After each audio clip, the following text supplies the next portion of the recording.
Esta mañana voy a hablar acerca de el Salmo número 6, la oración en tiempos de debilidad. El Salmo 6 es parte de los 7 salmos penitenciales que escribió David a raíz de su pecado, a razón de su pecado. Y es el primero de ellos. Manifiesta una debilidad física y espiritual en su vida a razón de su pecado. El Salmo dice así: Jehová, no me reprendas en tu enojo, ni me castigues con tu ira. Ten misericordia de mí, oh Jehová, porque estoy enfermo. Sáname, oh Jehová, porque mis huesos se estremecen. Mi alma está muy turbada, y tú, Jehová, ¿hasta cuándo? Vuélvete, oh Jehová, libra mi alma, sálvame por tu misericordia, porque en la muerte no hay memoria de ti. En el sepulcro, ¿quién te alabará? Me he consumido a fuerza de gemir.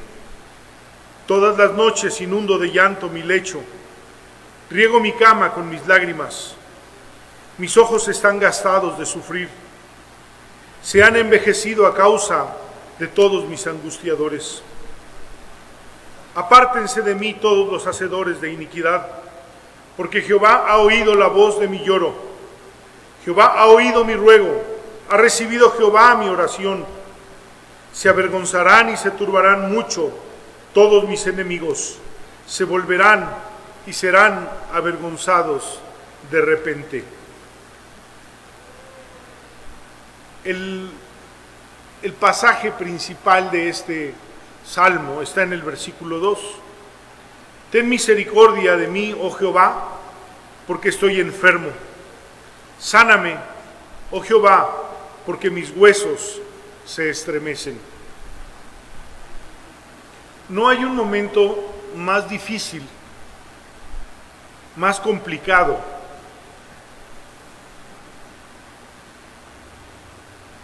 en nuestro andar por la vida de la fe que cuando nos hallamos en la debilidad de nuestra fe a causa del pecado, pero que además de la debilidad de nuestra fe a causa del pecado, somos disciplinados por obstinarnos en nuestro pecado.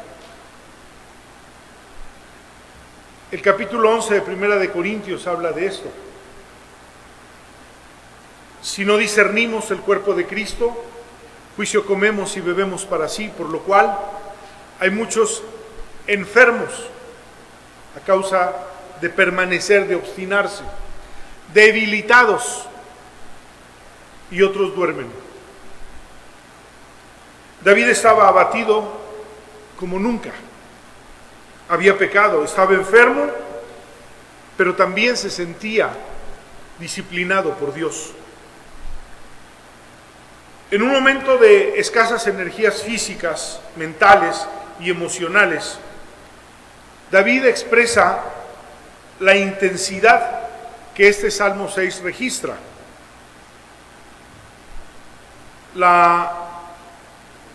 Los problemas que tenía habían minado sus fuerzas, sus defensas, pero en un nivel más profundo, la ira del Señor por el pecado le había causado debilidad.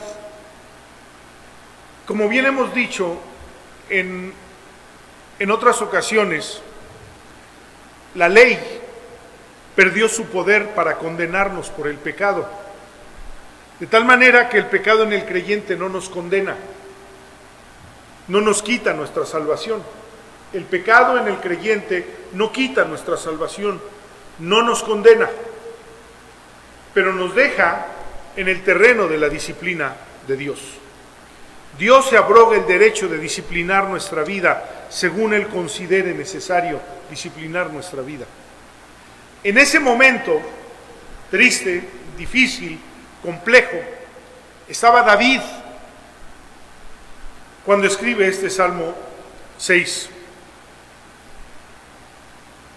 Y habla aquí de cosas que son difíciles para David, que son, expresa su estado abatido, desfallecido, terror, angustia, turbación, depresión.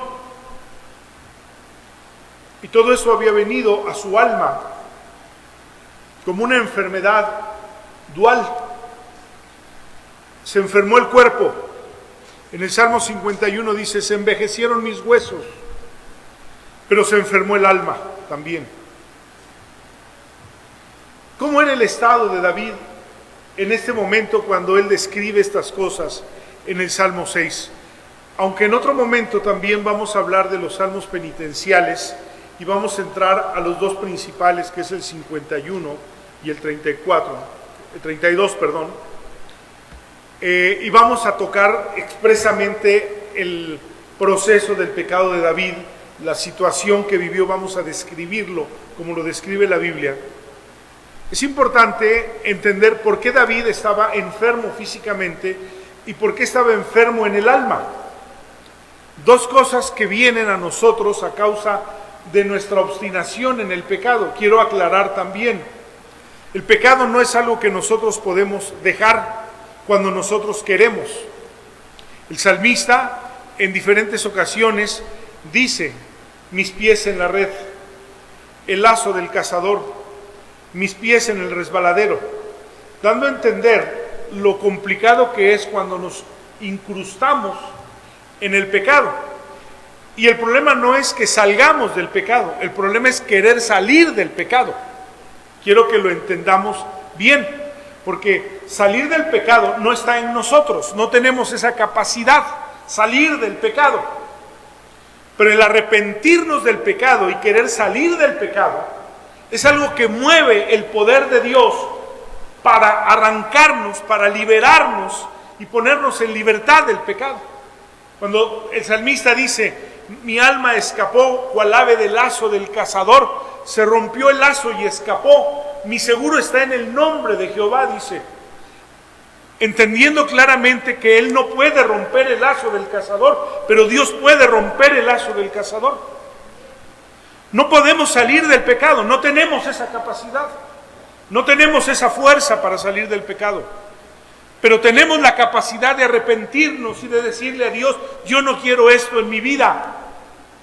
Y entonces el arrepentimiento de nuestros actos, de nuestros pecados, se ve influenciado por el poder de Dios en nuestra vida para poder librarnos del pecado. Y David estaba en una situación difícil, porque si hemos de entender qué sucedía en la vida de David a través de el registro de la Biblia, de la historia del pecado de David, desde el momento en el que él comienza a pecar hasta el momento en el que Natán habla con él para traerle una palabra de Dios a su vida y que él entienda lo que no quería entender, habrá que saber que David estaba obstinado en su pecado. Habrá que entender que David estaba empecinado en su pecado. Y que a un pecado le siguió otro pecado y otro pecado y otro pecado, como sucede comúnmente cuando nosotros decidimos estancarnos en el pecado. El pecado en la vida del creyente es un accidente, pero no es un estilo de vida.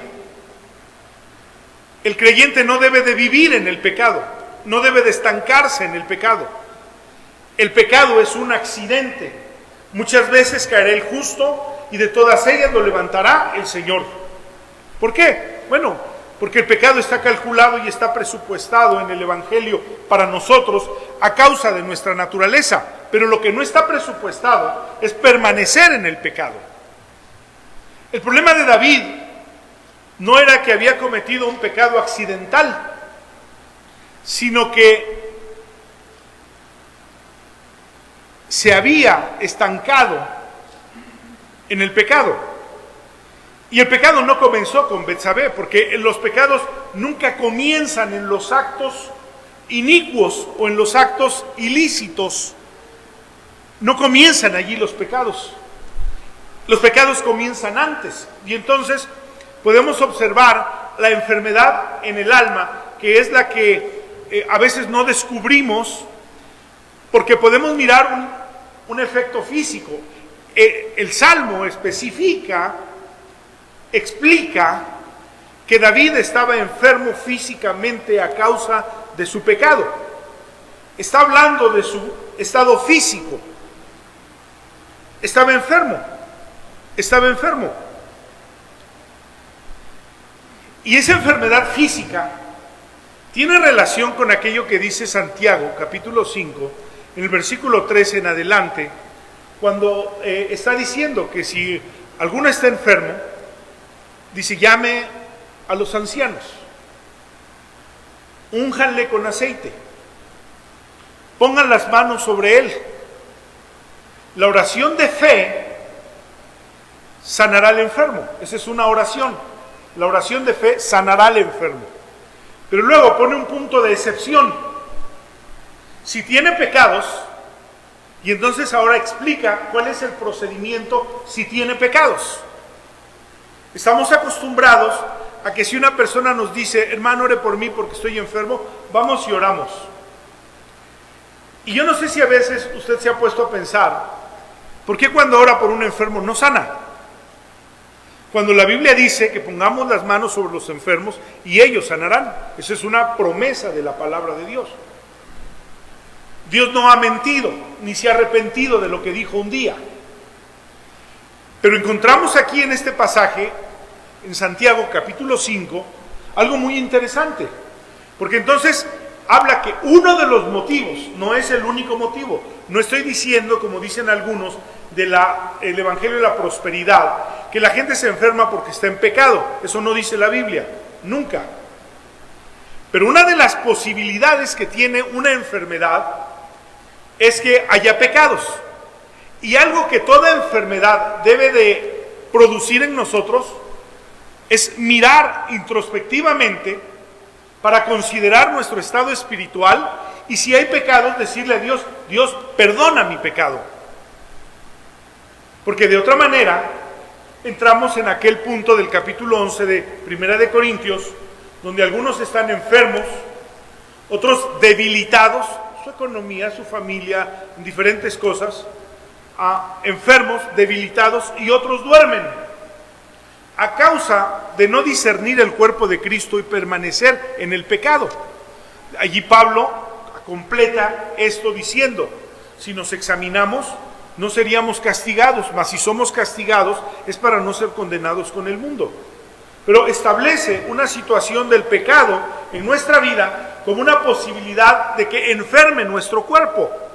Y David dice en este salmo que él estaba enfermo físicamente, pero tenía también otro problema, el alma. El alma estaba también involucrada en esto, y entonces podemos descubrir algunos detalles en ese proceso del pecado de David.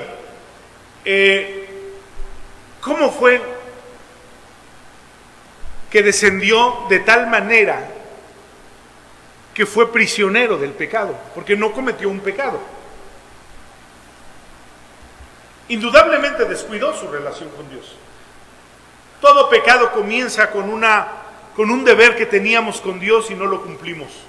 Y comúnmente tiene que ver con nuestra relación y nuestra comunión con Dios.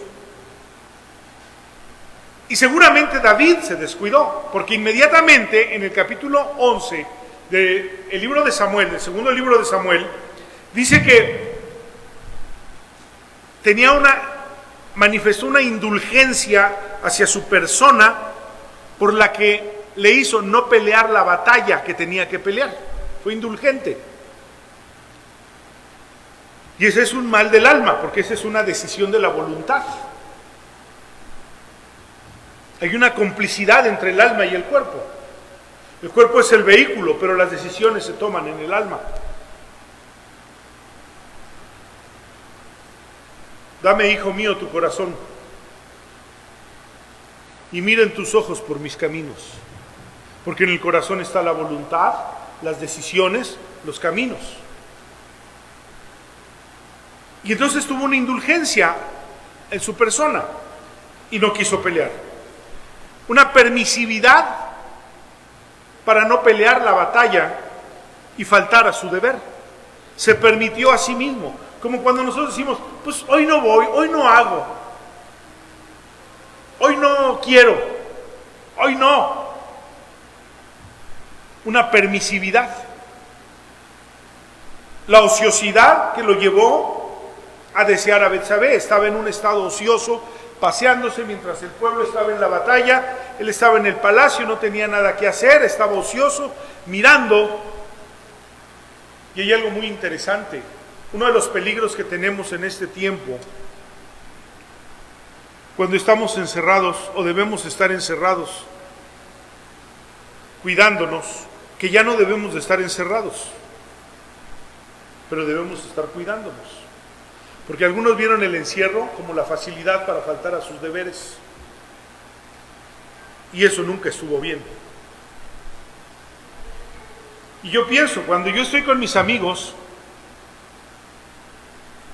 cuido mis palabras, debo de cuidar mis palabras. Porque con los amigos es uno muy, de boca muy floja. Y suelta uno cosas que no debe de decir. Pero cuando estoy solo, debo de cuidar mis pensamientos. Con mis amigos, mis palabras. Pero cuando estoy solo, debo de cuidar mis pensamientos. Y David no cuidó sus pensamientos. Y entonces la ociosidad lo llevó a desear a Betsabé, tomarla y tener relaciones con ella. La frialdad con la que asesinó a Urías, esposo de Betsabé. La trama con la que, valga la redundancia, con la que tramó engañar a Urías.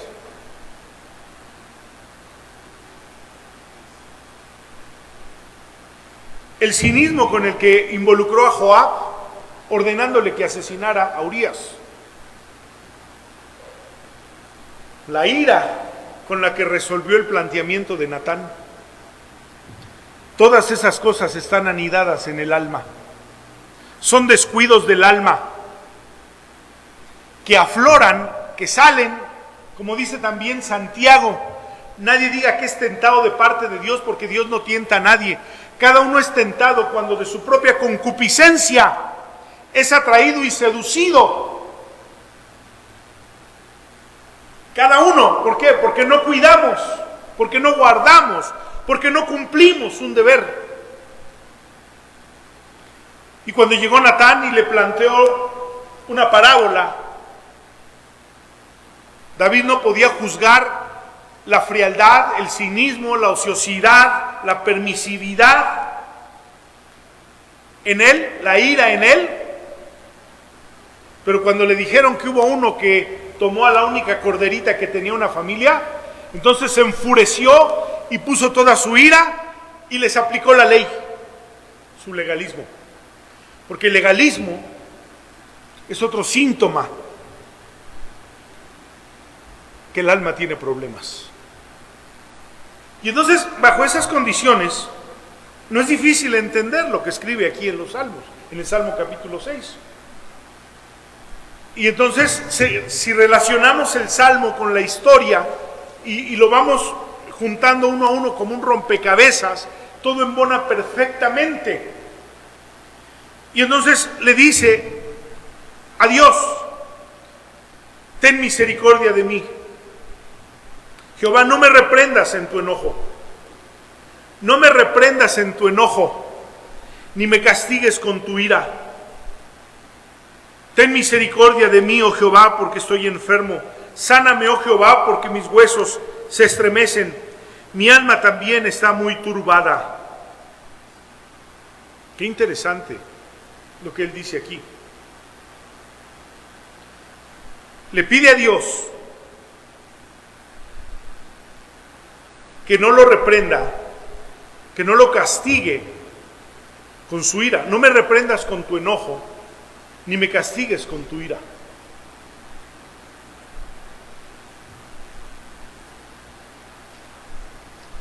Porque nadie va a sobrevivir, porque nadie va a quedar vivo, porque no vamos a obtener nada en la ira y en el enojo de Dios. Y esta parte se parece a aquella que Jeremías decía allá en el capítulo 10, cuando le dice la tentación, conozco, oh Jehová, que el hombre no es señor de su camino, ni del hombre que camina es el ordenar sus pasos. Estamos hablando de que Dios es el que ordena los pasos. Pero luego dice, castígame, oh Jehová, mas con juicio, no con tu furor, para que no me destruyas. Es decir, si Dios nos trae a juicio, siempre aparecerá la misericordia, porque siempre aparecerá Jesucristo. Dice, no me castigues con tu enojo, ni con tu ira, con tu misericordia. La misericordia tiene un propósito de disciplinar. La misericordia tiene amor.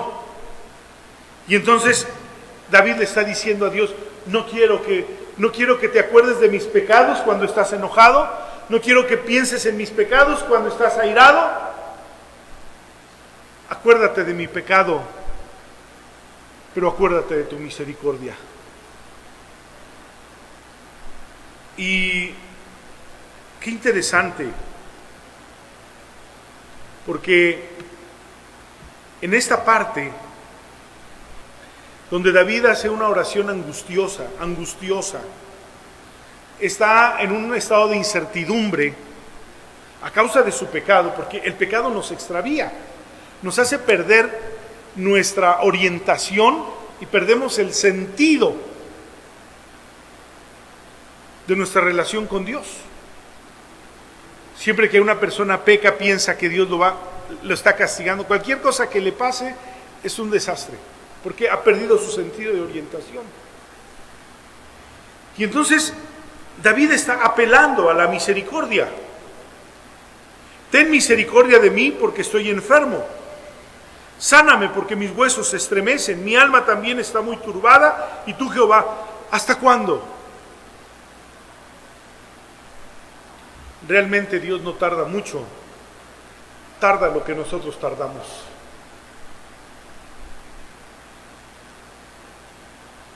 Ya en el Salmo 51, Él dice, mientras callé, se envejecieron mis huesos en mi gemir todo el día, porque de día y de noche se agravó sobre mí tu mano, se volvió mi verdor en sequedades de verano, una consecuencia de permanecer en un pecado. Y hace esta oración angustiosa, pero hace algo muy importante David, porque ¿a quién vamos, a quién acudimos cuando tenemos problemas? ¿Dónde buscamos cuando tenemos problemas? En el Salmo, el salmista ya nos había mencionado una parte muy interesante. Él sabía dónde buscar, dónde hallar, dónde encontrar. ¿A quién tengo en los cielos sino a ti? Fuera de ti no tengo nada. Alzaré mis ojos a los montes. Los montes eran un terror, de allá venían los asaltantes, los secuestradores. Y entonces digo, ¿de dónde vendrá mi socorro? No es que de los montes vendría su socorro. No, de los montes vienen los problemas. ¿De dónde vendrá mi socorro? Mi socorro viene de Jehová. La parte importante de conocer la palabra de Dios, de conocer a Dios, de tener una relación correcta, de que en los tiempos más importantes de nuestra vida siempre aparezca Dios, siempre le demos un espacio a Dios, Dios sea lo vital en nosotros, porque cuando vienen los momentos de debilidad, nos acordamos. Y David no olvida que sus problemas no vienen de sus adversarios, que sus problemas no vienen de la vida, los problemas no vienen del diablo, los problemas no vienen del mundo. Dios permite las cosas en nuestra vida para hacernos entender. Te enseñaré y te haré entender el camino por el que debes andar. Y David no olvida esa orientación. Y aunque está imbuido en su pecado, estacionado en su pecado, en una escalada descendente, un pecado y otro pecado y otro pecado y otro pecado y otro pecado, cuando vienen los problemas, viene la enfermedad y se enferma el alma, entonces él recurre a Dios. Vaya, si el problema no es nuestra debilidad, el problema es nuestra fe. Siempre alegamos la debilidad de nuestra naturaleza, siempre alegamos la debilidad de nuestro carácter, siempre alegamos la debilidad de nuestra condición. Pero ese no es el problema. El problema es la fe, que aunque haya una condición que es débil, el salmista le había dicho a Dios, ¿te acuerdas que somos polvo? Pero la fe fortalece y engrandece sobre nuestras debilidades, porque entonces nos hace no perder la orientación, no extraviarnos y no irnos en picada. Y el salmista pone su mirada en Dios. Como dice en esta oración angustiosa, para estos tiempos angustiosos, para cuando alguien está extraviado, para cuando alguien está debilitado, para cuando alguien no puede salir de su pecado, cuando alguien no puede romper el lazo y que está cautivo en el pecado, pero mantiene la lucidez de su fe. Por tanto, teniendo un gran sumo sacerdote que traspasó los cielos, Jesús el Hijo de Dios, retengamos nuestra profesión. Retengamos nuestra profesión, porque no tenemos un sumo sacerdote que no pueda compadecerse de nuestras debilidades, sino uno que fue tentado en todo, según nuestra semejanza, pero sin pecado. Acerquémonos pues confiadamente al trono de la gracia, para alcanzar misericordia y hallar gracia para el oportuno socorro. Lucidez, no perder nuestra profesión, retener nuestra profesión. Acuérdate que eres hijo de Dios, el pecado te ha capturado, has tomado decisiones equivocadas, te has debilitado en tu relación con Dios. Pero no pierdas tu lucidez y retén tu profesión. Y si retienes tu profesión, acércate al sumo sacerdote que socorre a los debilitados. Y alcanzarás misericordia y hallarás gracia para el oportuno socorro. David no perdió su lucidez. No nos espantemos por la debilidad. Sorprendámonos por la fragilidad de la fe.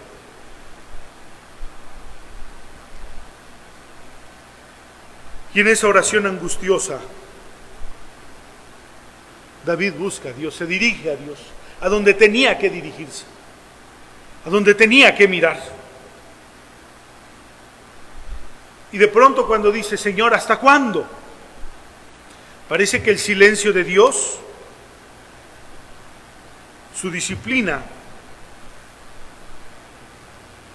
puede ser un tiempo para que Dios complete una obra en nuestra vida. No es hacernos daño, no es pagarnos conforme a nuestras iniquidades.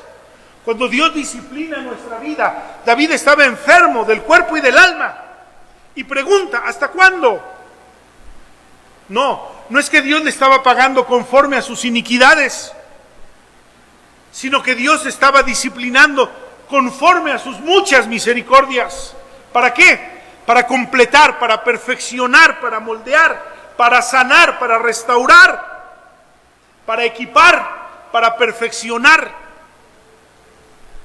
Y aunque David en el sufrimiento pregunta ¿hasta cuándo?, Dios tiene un propósito, no de pagarnos conforme a nuestras iniquidades. No nos confundamos y no pensemos que este tipo de problemas suceden porque Dios está pagándonos conforme a nuestras iniquidades. No, Dios nos está haciendo conforme a sus muchas misericordias. Y entonces manifiesta su estado de angustia y dice, versículos 6 y 7, me he consumido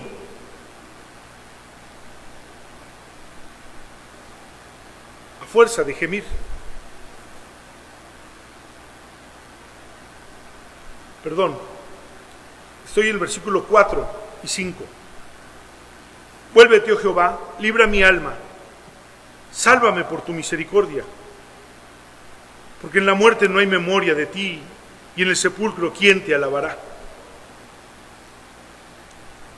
Vuelve, le dice, vuélvete. Y le hace una frase para citar, para indicar que el Antiguo Testamento no ofrecía esperanza después de la muerte. Es decir, no había. Nosotros tenemos hoy un mensaje maravilloso acerca de nuestra esperanza, Tesalonicenses, 1 Corintios capítulo 15, los evangelios, está lleno de nuestra esperanza más allá de la muerte, pero el Antiguo Testamento no lo tenía. Sin embargo, David no se está refiriendo tanto a esa desesperanza, sino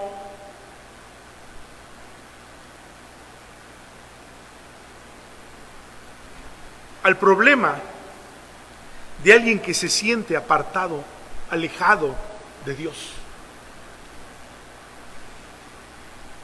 Que nuestra lejanía,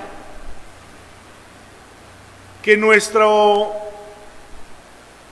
ruptura de pronto nos hace sentir muertos.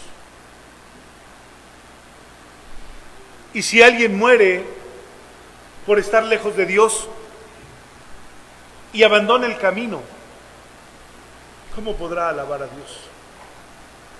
En la realidad, David no le tenía miedo a la muerte, le tenía temor a estar lejos de Dios, y ese sentimiento lo capturaba. Se sentía apartado de Dios, y entonces esto es como aquello que Jesús dijo en el capítulo 10 de Mateo, versículo 28. Y aquí David lo refleja, porque dice, no le teman al que mata al cuerpo, mas el alma no puede matar. Teman más bien a aquel que puede destruir el alma y el cuerpo en el infierno. Y a David eso le angustiaba. Eso le angustiaba. Y por eso expresa de esa manera en este pasaje, porque en la muerte no hay memoria de ti y nadie te podrá alabar en el sepulcro. Pero hay algo maravilloso de David en esta oración, cuando clamamos al único que puede oírnos. Qué importante saber a quién me dirijo. Me gusta esa parte de David. ¿Por qué? Porque él había conocido íntimamente, fuertemente, cercanamente, íntimamente a Dios. Lo había conocido, los salmos lo delatan. Pero en un momento de debilidad, esa fe no se ha ido y él ora al único que puede oírnos. Como se dijo de Jesús en el capítulo 5 de Hebreos, versículo 7, en los días de su vida mortal, en los días de su carne, Jesús ofreció oraciones y súplicas con fuerte clamor y lágrimas al que podía librarlo de la muerte. Jesús, en los días de su carne, en medio de su aflicción, dice, ofreció oraciones y súplicas. Aquí está relatándonos lo que sucedía en Getsemaní. Mi alma está batida hasta la muerte. Y fue y oró y ofreció oraciones, súplicas, con fuerte clamor y lágrimas al que podía librarlo de la muerte, y fue escuchado a causa de su sumisión reverente. David venía a someterse a Dios, venía a clamar al único que le podía escuchar. Y al presentarse delante de Dios, el argumento más poderoso que podemos usar en nuestra necesidad, en nuestra pobreza, en nuestras lágrimas, en nuestra miseria, en nuestra impotencia, y confesar delante de Él, lo único que podemos hacer es pedirle misericordia. Lo mejor que puede suceder en nuestra vida, apelar a su misericordia. Señor, no porque lo merezco, pero tus muchas misericordias. Y David apeló a la misericordia de Dios. ¿Y cómo lo hizo? Con lágrimas, con sumisión, con vehemencia, con clamor. Por eso el argumento más poderoso que podemos usar es siempre nuestra pobreza y nuestra necesidad. Y decirle a Dios, Dios, estoy necesitado de ti. Lo peor que puede pasar en un momento como este es argumentar, es justificar. Señor, pues lo hice porque me provocaron, porque aquello, porque lo otro. No puede justificarse el hombre delante de Dios, nunca. Siempre nuestro mejor argumento, Señor, estoy necesitado, soy pobre, necesito tu gran misericordia. Al corazón contrito y humillado no despreciarás tú, oh Dios. ¡Qué maravilla! Y entonces viene el versículo 6 y 7. Me he consumido a fuerza de gemir. Todas las noches inundo de llanto mi lecho. Riego mi cama con mis lágrimas. Mis ojos están gastados de sufrir. Se han envejecido a causa de todos mis angustiadores.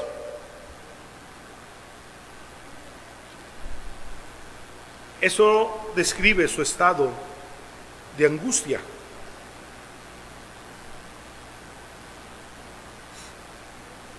Cuando una persona ha pecado y permanece en su pecado,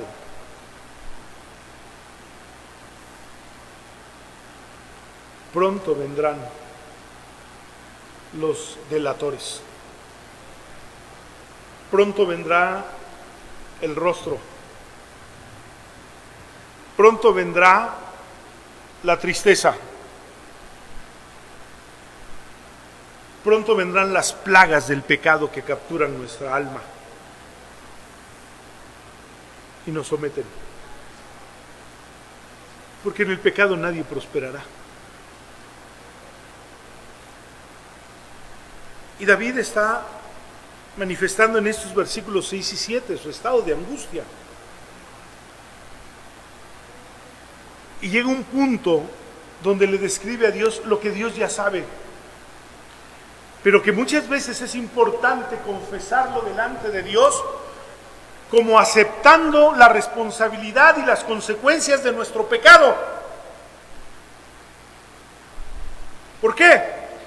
Porque todo esto me ha venido a causa de mi pecado, porque yo he pecado delante de ti, porque me he mantenido en mi pecado, porque he defendido mi pecado y porque no he tenido arrepentimiento por mi pecado.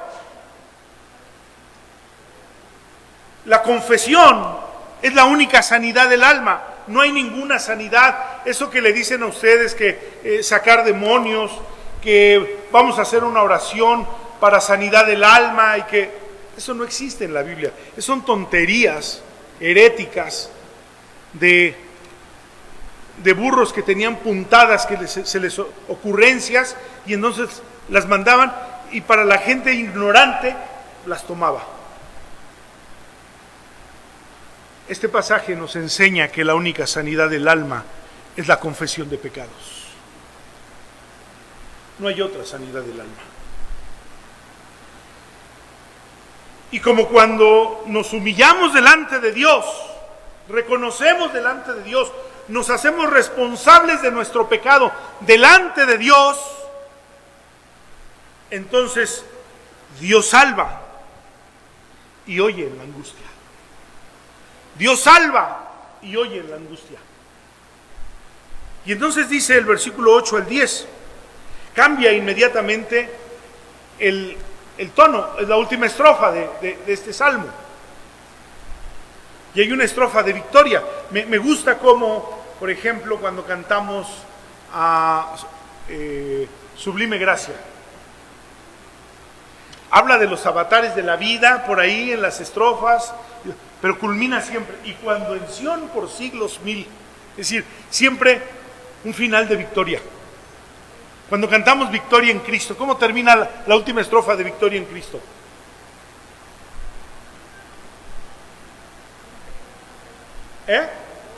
En el cielo. En el cielo. ¿Cómo termina Estoy bien con mi Dios? En el cielo. Es decir, nuestra victoria. Y este salmo termina dándole gloria a Dios, engrandeciéndolo. Y entonces el verso 8, 9 y 10 dicen: apártense de mí todos los hacedores de iniquidad. Él era uno. Él estaba con ellos, él estaba allí. Sí, pero reconoció, confesó su pecado, volvió a Dios, miró la misericordia de Dios, clamó a Dios. Los que clamaron, sus ojos fueron alumbrados y no fueron avergonzados.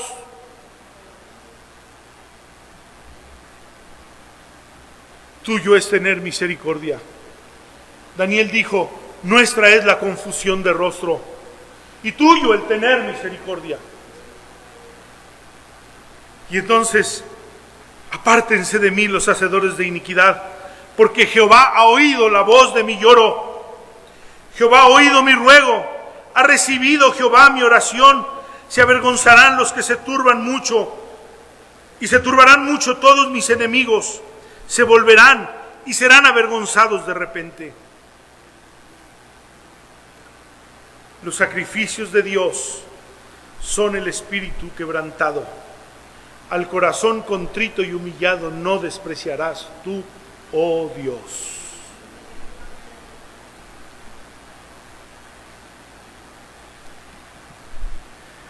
El más grande de los males,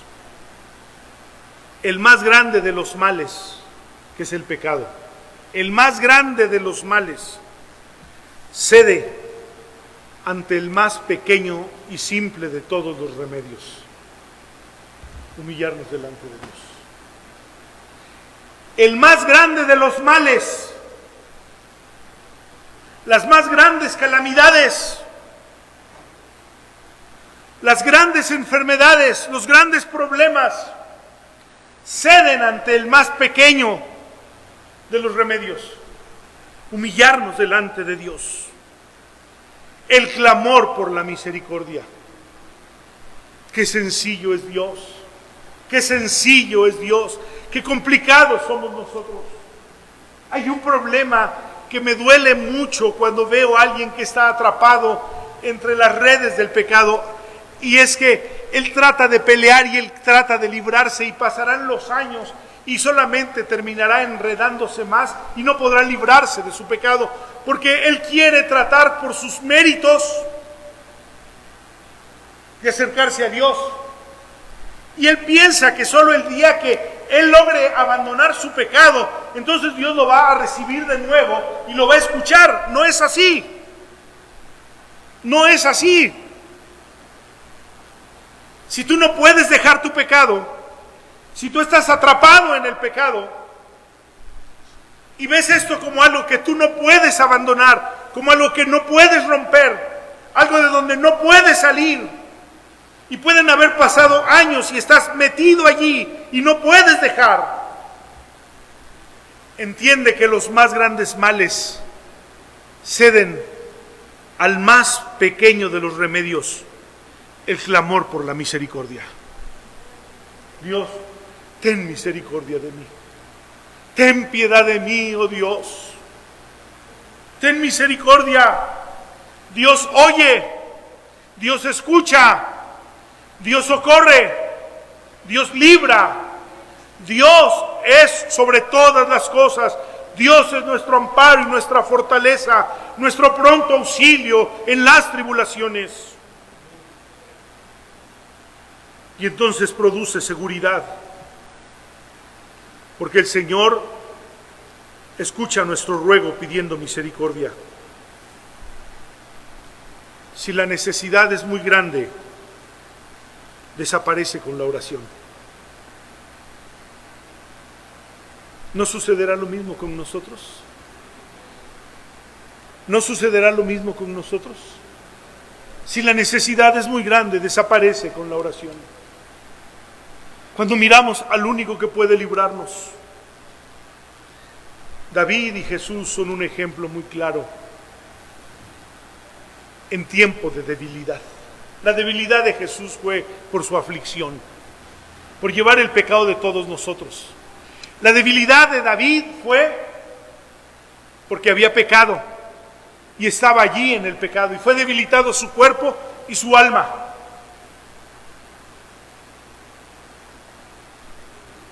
Pero supieron a quién dirigirse y pidieron misericordia.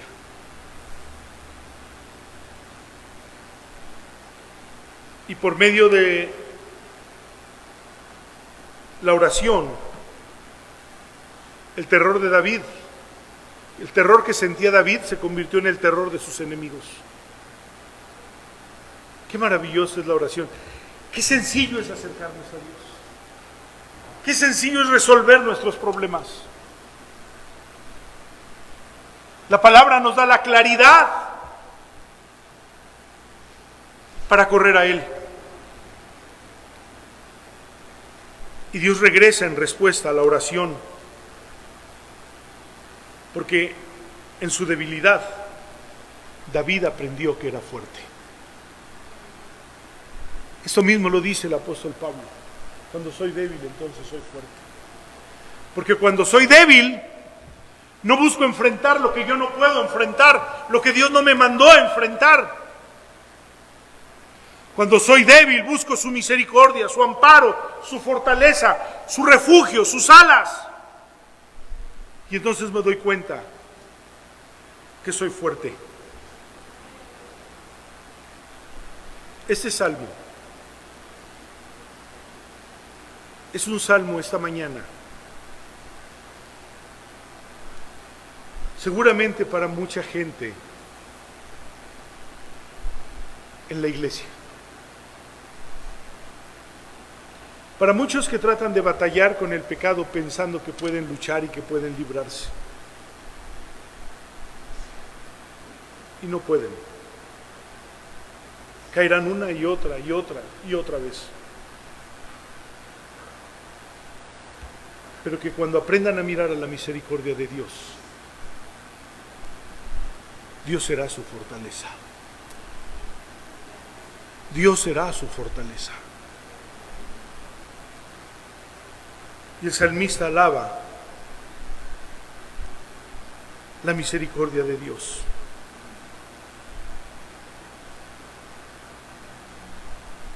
El pasaje de Hebreos puede ser un pasaje muy propio para muchos en esta mañana.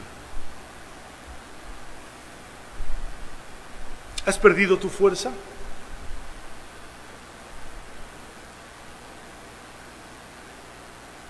¿El pecado te ha debilitado? ¿Te sientes diezmado, enfermo, frágil, vulnerable?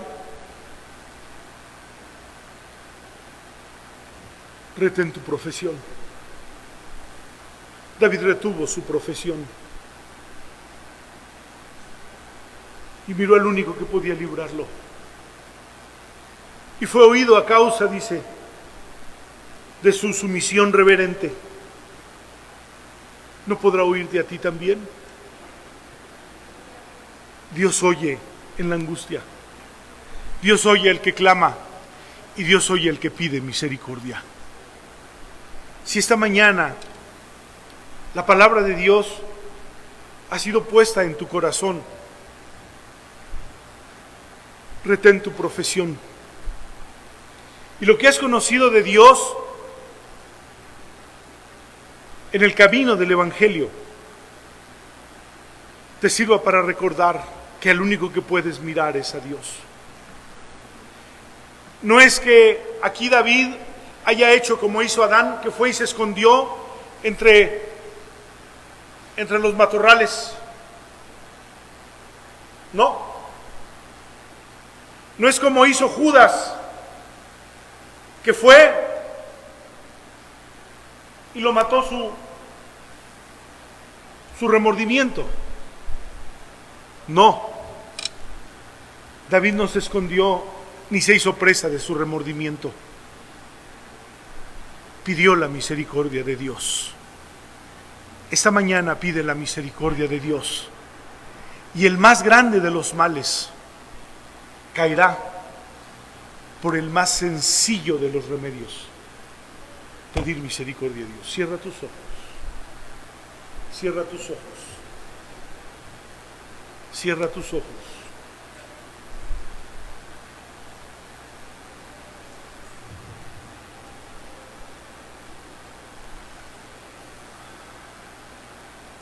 Al corazón contrito y humillado no despreciarás.